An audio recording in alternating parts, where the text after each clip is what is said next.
മഴ പെയ്യാതെ വണ്ണം ആകാശം അടച്ചു കളയുവാൻ ദൈവം അവർക്ക് അധികാരം കൊടുത്തു. ആലോചിച്ച് നോക്ക്, നമുക്ക് തന്നെ ഇവിടെ വർഷത്തിന് കിട്ടേണ്ടുന്ന വർഷം കറക്റ്റായ സമയത്ത് കിട്ടാതിരുന്നാൽ നമ്മൾക്ക് എന്തുമാത്രം ബുദ്ധിമുട്ടാകുമെന്ന്. പക്ഷെ ദൈവം ഇവിടെ ഈ സാക്ഷികളെ അയക്കുമ്പോൾ ആകാശം അവർക്ക് അടച്ചു കളയാം. മഴ ഇവിടെ കിട്ടാതെ ആകാശത്തെ അടച്ചു കളയുവാനുള്ള അധികാരം അവർക്ക് ദൈവം കൊടുത്തിരിക്കുകയാണ്. അതുപോലെ തന്നെ നാം കുടിക്കാൻ, പലപ്പോഴും നമുക്ക് കേട്ടിട്ടുള്ള അറിഞ്ഞിട്ടുള്ള കാര്യമാണ്, കുടിക്കാൻ വെള്ളമില്ലാതെ മനുഷ്യന് അധികകാലം ജീവിക്കാൻ സാധിക്കില്ല. നമ്മുടെ ഓർഗൻസ് എല്ലാം ദിനം പ്രതി കഴുകി ശുദ്ധീകരിച്ചു വരണം. ഈ കഴുകി ശുദ്ധീകരിച്ചു വരണമെങ്കിൽ ധാരാളം വെള്ളം കുടിക്കണം. നമുക്കൊരു അസുഖം വന്നാലും ഡോക്ടർമാർ നമ്മളോട് പറയുന്നതാണ് ശുദ്ധമായിട്ടുള്ള വെള്ളം ധാരാളം കുടിക്കൂ.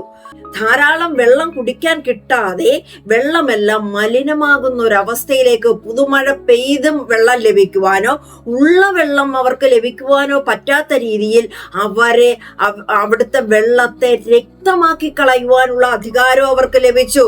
അവർ ഇച്ഛിക്കുമ്പോൾ, അവരുടെ ആഗ്രഹത്തിനനുസരിച്ച് എവിടെയൊക്കെ ദൈവത്തിന് നിഷേധം കാണുമ്പോഴൊക്കെയും അവരുടെ ഉള്ളിൽ അവരെ പീഡിപ്പിക്കാനുള്ള അനുമതി അവർക്ക് ലഭിക്കുകയാണ്.